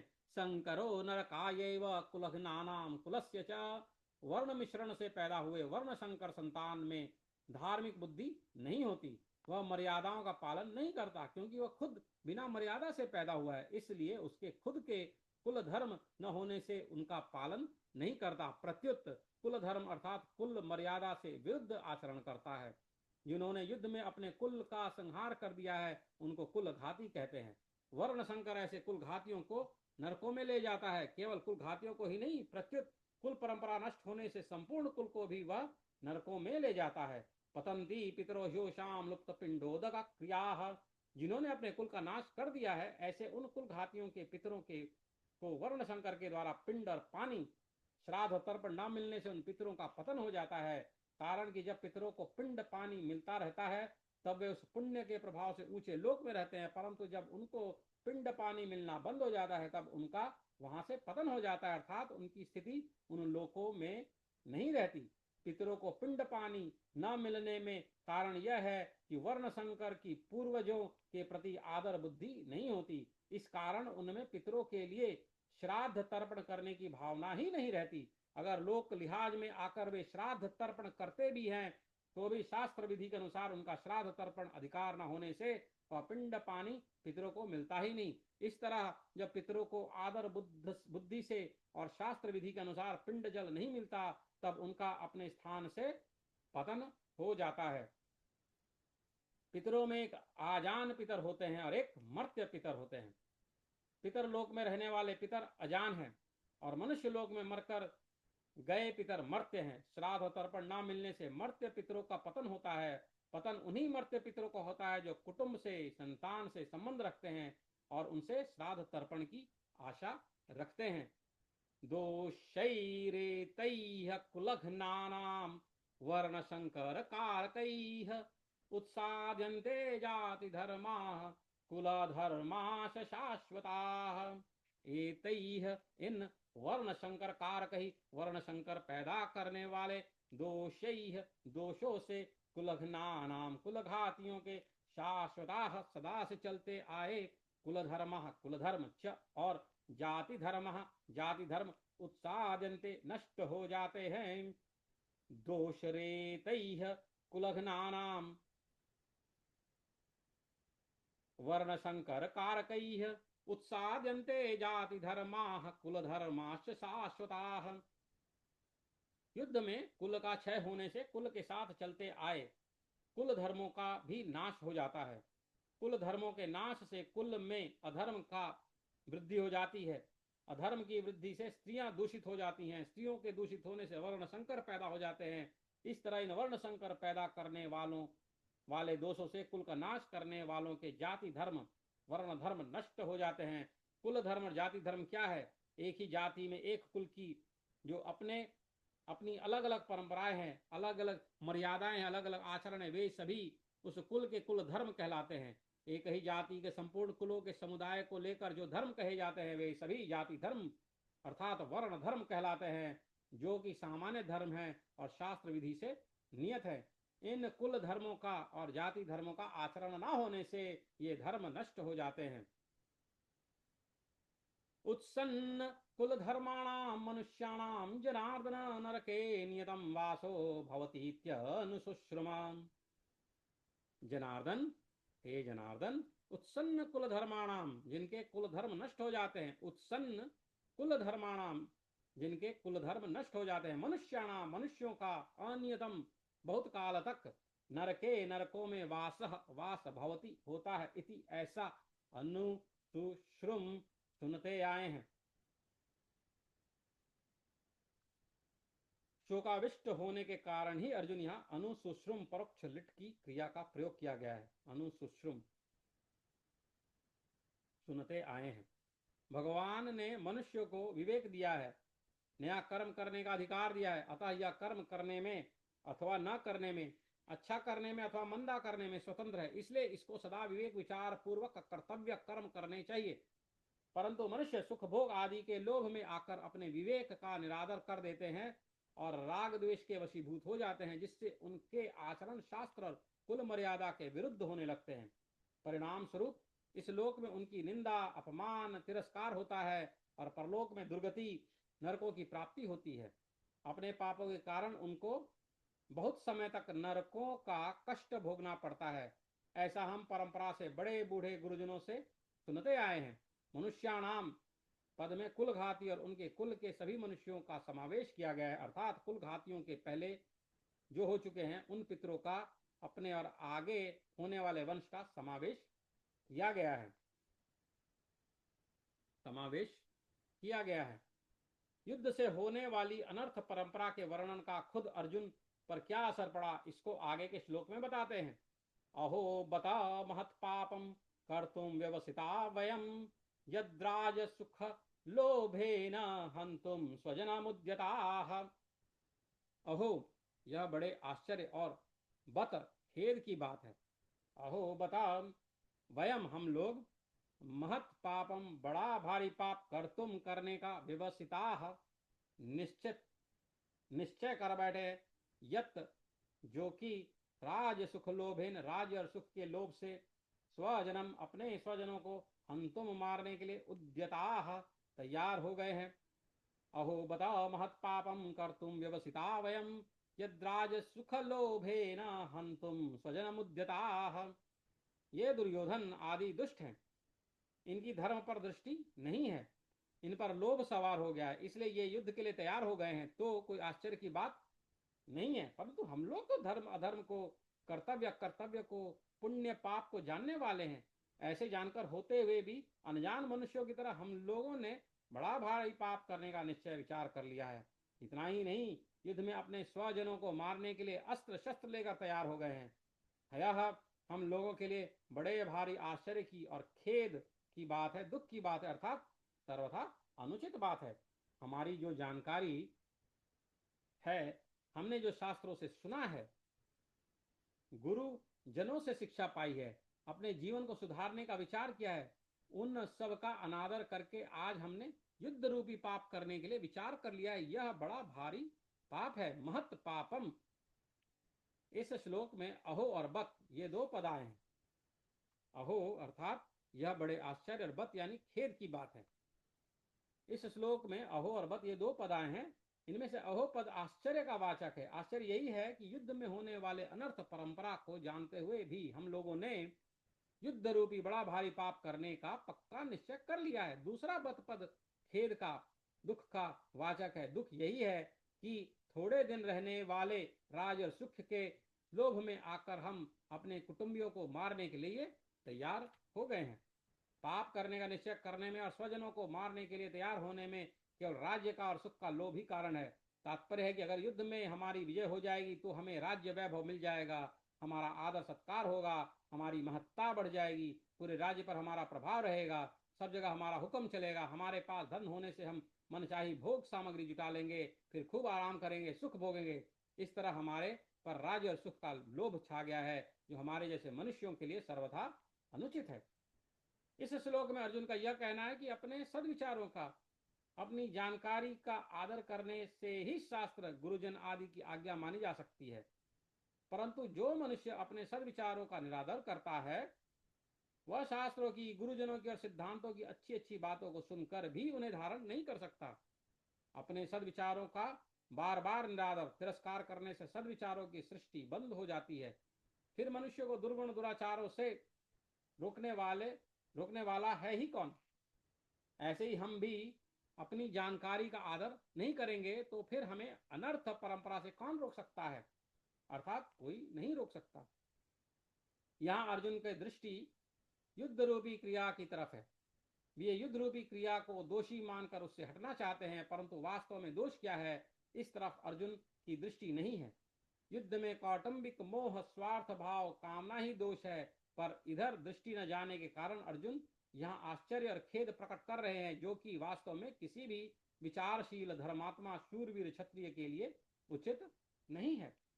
अर्जुन ने पहले 38वें श्लोक में दुर्योधन आदि के युद्ध में प्रवृत्त होने में, कुल क्षय के दोष में और मित्र द्रोह के पाप में लोभ को कारण बताया, और यहाँ भी अपने को राज्य और सुख के लोभ के कारण महान पाप करने को उद्यत बता रहे हैं। इससे सिद्ध होता है कि अर्जुन पाप के होने में लोभ को हेतु मानते हैं। फिर भी आगे तीसरे अध्याय के 36वें श्लोक में अर्जुन ने मनुष्य न चाहता हुआ भी पाप का आचरण क्यों कर बैठता है, ऐसा प्रश्न क्यों किया। इसका समाधान है कि यहाँ तो कौटुंबिक मोह के कारण अर्जुन युद्ध से निवृत्त होने को धर्म और युद्ध में प्रवृत्त होने को अधर्म मान रहे हैं, अर्थात उनकी शरीर आदि को लेकर केवल लौकिक दृष्टि है, इसलिए वे युद्ध में स्वजनों को मारने में लोभ को हेतु मान रहे हैं। परंतु आगे गीता का उपदेश सुनते सुनते उनमें अपने श्रेय कल्याण की इच्छा जागृत हो गई। गीता तीसरे अध्याय का दूसरा श्लोक, जिसमें कि इसलिए वे कर्तव्य को छोड़कर न करने योग्य काम में प्रवृत्त होने में कौन कारण है, ऐसा पूछते हैं। अर्थात वहां तीसरे अध्याय के 36वें श्लोक में अर्जुन कर्तव्य की दृष्टि से, साधक की दृष्टि से पूछते हैं। आश्चर्य और खेद में निमग्न हुए अर्जुन आगे के श्लोक में अपनी दलीलता का अंतिम निर्णय बताते हैं।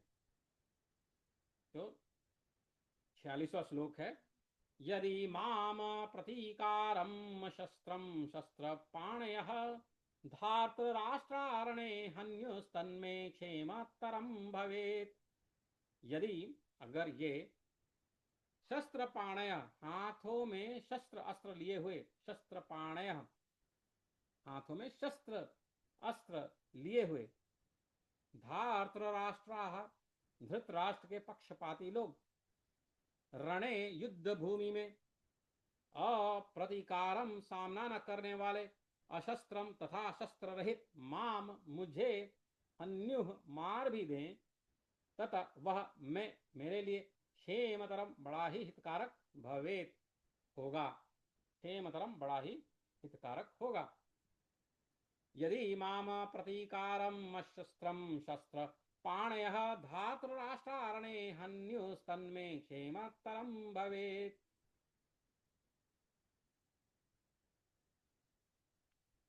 यदि माम प्रतीकारम शस्त्रम शस्त्रपाणयः धातुराष्ट्रारणे हन्युस्तन्मे क्षेमतरम भवेत्। अर्जुन कहते हैं कि अगर मैं युद्ध से सर्वथा निवृत्त हो जाऊंगा तो शायद ये दुर्योधन आदि भी युद्ध से निवृत्त हो जाएंगे, कारण कि हम कुछ चाहेंगे ही नहीं, लड़ेंगे भी नहीं, तो फिर ये लोग युद्ध करेंगे ही क्यों। परंतु कदाचित जोश में भरे हुए तथा हाथों में शस्त्र धारण किए हुए ये धृतराष्ट्र के पक्षपाती लोग सदा के लिए हमारे रास्ते का कांटा निकल जाए, वैरी समाप्त हो जाए, ऐसा विचार करके सामना न करने वाले तथा शस्त्र हित मेरे को मार भी दें, तो उनका वह मारना मेरे लिए हितकारक ही होगा, कारण कि मैंने युद्ध में गुरुजनों को मारकर बड़ा भारी पाप करने का जो निश्चय किया था, उस निश्चय रूप पाप का प्रायश्चित हो जाएगा, उस पाप से मैं शुद्ध हो जाऊंगा। तात्पर्य है कि मैं युद्ध नहीं करूंगा तो मैं भी पाप से बचूंगा और मेरे कुल का भी नाश नहीं होगा। जो मनुष्य अपने लिए जिस किसी विषय का वर्णन करता है, उस विषय का उसके स्वयं पर असर पड़ता है। अर्जुन ने भी जब शोकाविष्ट होकर 28वें श्लोक से बोलना आरंभ किया, तब वे उतने शोकाविष्ट नहीं थे जितने वे अब शोकाविष्ट हैं। पहले अर्जुन युद्ध से उपरत नहीं हुए, पर शोकाविष्ट होकर बोलते बोलते अंत में वे युद्ध से उपरत हो जाते हैं और बाण सहित धनुष का त्याग कर बैठते हैं। भगवान ने यह सोचा कि अर्जुन के बोलने का वेग निकल जाए तो मैं बोलूं, अर्थात बोलने से अर्जुन का शोक बाहर आ जाए, भीतर में कोई शोक बाकी ना रहे, तभी मेरे वचनों का उस पर असर होगा। अतः भगवान बीच में कुछ नहीं बोले। विशेष बात तो यह है कि अब तक अर्जुन ने अपने को धर्मात्मा मानकर युद्ध से निवृत्त होने में जितनी दलीलें दी, युक्तियां दी हैं, संसार में रचे पचे लोग अर्जुन की उन दलीलों को ठीक ही समझेंगे, और आगे भगवान अर्जुन को जो बातें समझाएंगे उनको ठीक नहीं समझेंगे। इसका कारण यह है कि जो मनुष्य जिस स्थिति में है, उस स्थिति की, उस श्रेणी की बात को ही वे ठीक समझते हैं। उससे ऊंची श्रेणी की बात वे समझ ही नहीं सकते। अर्जुन के भीतर कौटुंबिक मोह है और उस मोह से आविष्ट होकर ही वे धर्म की साधुता की बड़ी अच्छी अच्छी बातें कर रहे हैं। अतः जिन लोगों के भीतर कौटुंबिक मोह है उन लोगों को ही अर्जुन की बातें ठीक लगेंगी, परंतु भगवान की दृष्टि जीव के कल्याण की तरफ है। और उसका कल्याण कैसे हो? भगवान की इस ऊंची श्रेणी की दृष्टि को वे लौकिक दृष्टि वाले लोग समझ ही नहीं सकते। अतः वे भगवान की बातों को ठीक नहीं मानेंगे, प्रत्युत ऐसा मानेंगे कि अर्जुन के लिए युद्ध रूपी पाप से बचना बहुत ठीक था, पर भगवान ने उनको युद्ध में लगाकर ठीक नहीं किया। वास्तव में भगवान ने अर्जुन से युद्ध नहीं कराया है, प्रत्युत उनको अपने कर्तव्य का ज्ञान कराया है। युद्ध तो अर्जुन को कर्तव्य रूप से स्वतः प्राप्त हुआ था, अतः युद्ध का विचार तो अर्जुन का खुद का ही था। वे स्वयं ही युद्ध में प्रवृत्त हुए थे, तभी वे भगवान को निमंत्रण देकर लाए थे, परंतु उस विचार को अपनी बुद्धि से अनिष्ट कारक समझकर वे युद्ध से विमुख हो रहे थे, अर्थात अपने कर्तव्य के पालन से हट रहे थे। इस पर भगवान ने कहा कि यह जो तू युद्ध नहीं करना चाहता यह तेरा मोह है, अतः समय पर जो कर्तव्य स्वतः प्राप्त हुआ है उसका त्याग करना उचित नहीं है। कोई बद्री नारायण जा रहा था, परंतु रास्ते में उसे दिशा भ्रम हो गया, अर्थात उसने दक्षिण को उत्तर और उत्तर को दक्षिण समझ लिया, अतः वह बद्री नारायण की तरफ न चलकर उल्टा चलने लग गया। सामने से उसको एक आदमी मिल गया। उस आदमी ने पूछा, भाई कहाँ जा रहे हो? वह बोला, बद्री नारायण। वह आदमी बोला कि भाई बद्री नारायण इधर नहीं है, उधर है, आप तो उल्टे जा रहे हैं। अतः वह आदमी उसको बद्री नारायण भेजने वाला नहीं है, किंतु उसको दिशा का ज्ञान कराकर ठीक रास्ता बताने वाला है। ऐसे ही भगवान ने अर्जुन को अपने कर्तव्य का ज्ञान कराया है, युद्ध नहीं कराया है। स्वजनों को देखने से अर्जुन के मन में यह बात आई थी कि मैं युद्ध नहीं करूंगा, ना योत्से। पर भगवान का उपदेश सुनने पर अर्जुन ऐसा नहीं कहा कि मैं युद्ध नहीं करूंगा, किंतु ऐसा कहा कि मैं आपकी आज्ञा का पालन करूंगा। करिष्ये वचनम तव, अर्थात अपने कर्तव्य का पालन करूंगा। अर्जुन के इन वचनों से यही सिद्ध होता है कि भगवान ने अर्जुन को अपने कर्तव्य का ज्ञान कराया है। वास्तव में युद्ध होना अवश्यम भावी था, क्योंकि सबकी आयु समाप्त हो चुकी थी, इसको कोई भी टाल नहीं सकता था। स्वयं भगवान ने विश्व रूप दर्शन के समय अर्जुन से कहा है कि मैं बढ़ा हुआ काल हूं और सबका संहार करने के लिए यहाँ आया हूँ। अतः तेरे युद्ध के बिना भी ये विपक्ष में खड़े योद्धा लोग बचेंगे नहीं। 11वें अध्याय का 32वां श्लोक। इसलिए यह नरसंहार अवश्यंभावी होना ही था। यह नरसंहार अर्जुन युद्ध ना करते तो भी होता। अगर अर्जुन युद्ध नहीं करते तो जिन्होंने मां की आज्ञा से द्रौपदी के साथ अपने सहित 5 भाइयों का विवाह करना स्वीकार कर लिया था, वे युधिष्ठिर तो मां की युद्ध करने की आज्ञा से युद्ध अवश्य करते ही। भीमसेन भी युद्ध से कभी पीछे नहीं हटते, क्योंकि उन्होंने कौरवों को मारने के लिए प्रतिज्ञा कर रखी थी। द्रौपदी ने तो यहां तक कह दिया था कि अगर मेरे पति पांडव कौरवों से युद्ध नहीं करेंगे तो मेरे पिता द्रुपद, भाई धृष्टद्युम्न और मेरे 5 पुत्र तथा अभिमन्यु कौरवों से युद्ध करेंगे। यदि भीमार्जुनौ कृष्ण कृपणौ संधिकामकौ पिता मे योत्स्यते वृद्धः सह पुत्रैर्महारथैः पंच चैव महावीर्याः पुत्रा मे मधुसूदन अभिमन्यु पुरस्कृत्य योत्स्यन्ते कुरुभिः सह। महाभारत के उद्योग पर्व में 82वें अध्याय के 33वें और 38वें श्लोक में आता है ये बात कि मेरे 5 पुत्र तथा अभिमन्यु कौरवों से युद्ध करेंगे। इस तरह ऐसे कई कारण थे जिससे युद्ध को टाला नहीं जा सकता था, टालना संभव नहीं था। होनहार को रोकना मनुष्य के हाथ की बात नहीं है, परंतु अपने कर्तव्य का पालन करके मनुष्य अपना उद्धार कर सकता है, कर्तव्य च्युत होकर अपना पतन कर सकता है। तात्पर्य है कि मनुष्य अपना इष्ट अनिष्ट करने में स्वतंत्र है। इसलिए भगवान ने अर्जुन को कर्तव्य का ज्ञान कराकर मनुष्य मात्र को उपदेश दिया है कि उसे शास्त्र की आज्ञा के अनुसार अपने कर्तव्य के पालन में तत्पर रहना चाहिए। उससे कभी च्युत नहीं होना चाहिए, हटना नहीं चाहिए। पूर्व श्लोक में अर्जुन अपनी दलीलों का निर्णय सुना दिया। उसके बाद अर्जुन ने क्या कहा, इसको संजय के आगे श्लोक में बताते हैं। एवमुक्त्वा संजय उवाच एवमुक्त्वार्जुनः संख्ये रथोपस्थ उपाविशत् विसृज्य सशरं चापं शोक संविघ्नमानसः। संजय उवाच, संजय बोले, एवं ऐसा उक्त्वा कहकर शोक संविघ्न मानसा शोकाकुल मन वाले शोक संविघ्न मानसः शोकाकुल मन वाले अर्जुन अर्जुन सशरम सशरम बाण सहित चापम धनुष का विसृज्य त्याग करके संख्ये युद्ध भूमि में रथोपस्थे रथ के मध्य भाग में उपविशत बैठ गए। एवमुक्त्वार्जुनः संख्ये रथोपस्थ उपाविशत विसृज्य सशरम चापम शोक संविघ्न मानसः। युद्ध करना संपूर्ण अनर्थों का मूल है। युद्ध करने से यहाँ कुटुंबियों का नाश होगा, परलोक में नरकों की प्राप्ति होगी आदि बातों को युक्ति और प्रमाण से कहकर शोक से अत्यंत व्याकुल मन वाले अर्जुन ने युद्ध न करने का पक्का निर्णय कर लिया। जिस रणभूमि में वे हाथ में धनुष लेकर उत्साह के साथ आए थे, उसी रणभूमि में उन्होंने अपने बाएं हाथ से गांडीव धनुष को और दाएं हाथ से बाण को नीचे रख दिया और स्वयं रथ के मध्य भाग में अर्थात दोनों सेनाओं के देखने के लिए जहां पर खड़े थे वहीं पर शोक मुद्रा में बैठ गए। अर्जुन की ऐसी शोकाकुल अवस्था होने में मुख्य कारण है भगवान का भीष्म द्रोण के सामने रथ खड़ा करके अर्जुन से कुरुवंशियों को देखने के लिए कहना और उनको देखकर अर्जुन के भीतर छिपे हुए मोह का जागृत होना। मोह के जागृत होने पर अर्जुन कहते हैं कि युद्ध में हमारे कुटुंबी मारे जाएंगे, कुटुंबियों का मरना ही बड़े नुकसान की बात है। दुर्योधन आदि तो लोभ के कारण से नुकसान की तरफ नहीं देख रहे हैं, परंतु युद्ध से कितनी अनर्थ परंपरा चल पड़ेगी, इस तरफ ध्यान देकर हम लोगों को ऐसे पाप से निवृत्त हो ही जाना चाहिए। हम लोग राज्य और सुख के लोभ से कुल का संहार करने के लिए रणभूमि में खड़े हो गए हैं, यह हमने बड़ी भारी गलती की। अतः युद्ध न करते हुए शस्त्र रहित मेरे को यदि सामने खड़े हुए योद्धा लोग मार भी दें तो उससे मेरा हित ही होगा।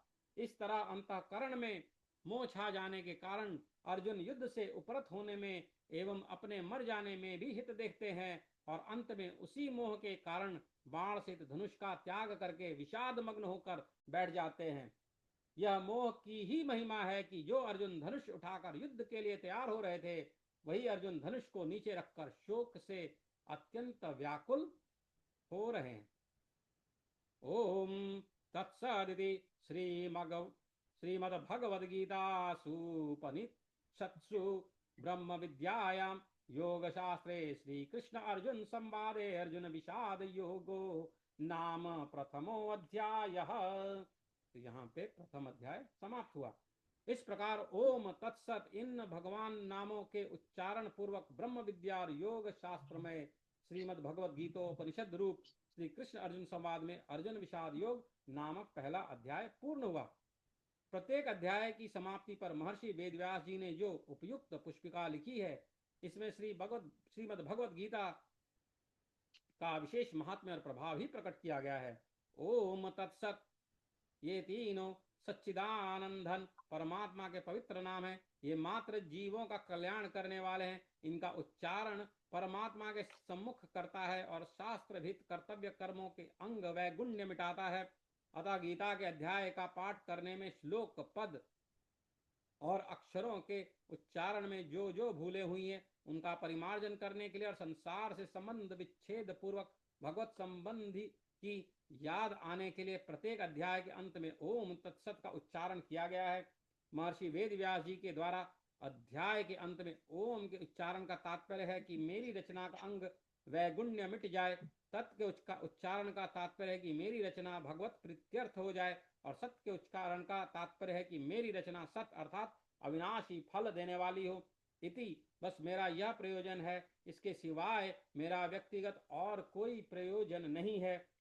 जो श्रीमत अर्थात सर्व शोभा संपन्न है और जिनमें संपूर्ण ऐश्वर्य धर्म यश श्री ज्ञान और वैराग्य ये 6 भग नित्य विद्यमान रहते हैं, उन भगवान के मुख से निकली हुई होने के कारण इसको श्रीमत भगवत कहा गया है। जब मनुष्य मस्ती में आनंद में होता है तब उसके मुख से स्वतः गीत निकलता है। भगवान ने इसको मस्ती में आकर गाया है, इसलिए इसका नाम गीता है। यद्यपि संस्कृत व्याकरण के नियमानुसार इसका नाम गीतम होना चाहिए था, तथापि उपनिषद स्वरूप होने से स्त्रीलिंग शब्द गीता का प्रयोग किया गया है। इसमें संपूर्ण उपनिषदों का सार तत्व संग्रहित है और यह स्वर्ग यह स्वयं भी भगवत वाणी होने से उपनिषद स्वरूप है, इसलिए इसे उपनिषद कहा गया है। वर्ण आश्रम संप्रदाय आदि का आग्रह न रखकर प्राणी मात्र का कल्याण करने वाली सर्वश्रेष्ठ विद्या होने के कारण इसका नाम ब्रह्म विद्या है। इस ब्रह्म विद्या स्वरूप गीता में कर्म योग, ज्ञान योग, ध्यान योग, भक्ति योग और योग साधना की शिक्षा दी गई है, जिससे साधक को परमात्मा के साथ अपने नित्य संबंध का अनुभव हो जाए, इसलिए इसे योग शास्त्र कहा गया है। यह साक्षात पुरुषोत्तम भगवान श्री कृष्ण और भक्त प्रवर अर्जुन का संवाद है। अर्जुन ने निसंकोच भाव से बातें पूछी है और भगवान ने उदारता पूर्वक उनका उत्तर दिया है। इन दोनों के ही भाव इसमें है, अतः इन दोनों के नाम से इस गीता शास्त्र की विशेष महिमा होने के कारण इसे श्री कृष्ण अर्जुन संवाद नाम से कहा गया है। इस प्रथम अध्याय में अर्जुन के विषाद का वर्णन है। यह विषाद भी भगवान अथवा संतों का संग मिल जाने पर संसार से वैराग्य उत्पन्न करके कल्याण करने वाला हो जाता है। यद्यपि दुर्योधन आदि को भी विषाद हुआ है, तथापि उनमें भगवान से विमुक्ता होने के कारण उनका विषाद योग नहीं हुआ है। केवल अर्जुन का विषाद ही भगवान की सम्मुखता होने के कारण योग अर्थात भगवान के नित्य संबंध का अनुभव कराने वाला हो गया है। इसलिए इस अध्याय का नाम अर्जुन विषाद योग रखा गया है। प्रत्येक अध्याय के अंत में पुष्पिका देने का तात्पर्य है कि अगर साधक एक अध्यापक का भी ठीक तरह से मनन विचार करे तो उस एक ही अध्याय से उसका कल्याण हो जाएगा। गीता की पुष्पिका में ब्रह्म विद्यायाम योग शास्त्रे और कृष्ण अर्जुन संवादे ये तीन पद तो एक वचन में आए हैं, पर श्रीमद भगवद गीतासु और उपनिषत्सु ये दो पद बहुवचन में आए। इसका तात्पर्य है कि भगवद वाणी संपूर्ण उपनिषदों में श्रीमद भगवद गीता भी एक उपनिषद है, जिससे ब्रह्म विद्या, ज्ञान योग, योग शास्त्र, कृष्ण अर्जुन संवाद तीनों आए हैं। गीता में श्री कृष्णार्जुन संवाद का आरंभ और अंत भक्ति में हुआ है।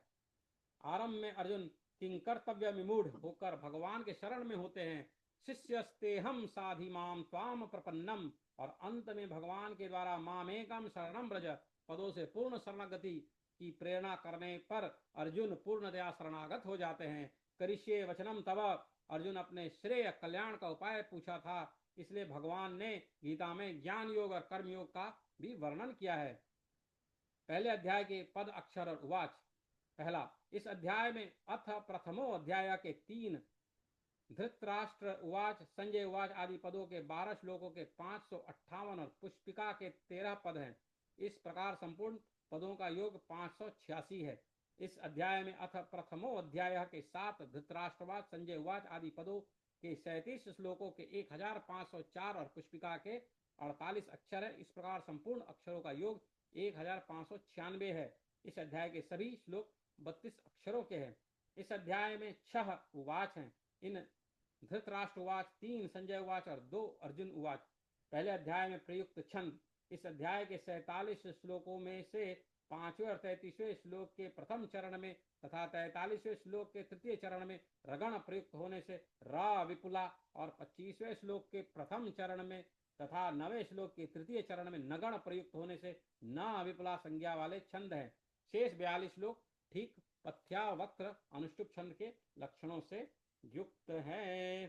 हरि ओम। ओम श्री केशवाय नमः, नारायणाय नमः, माधवाय नमः, गोविंदाय नमः।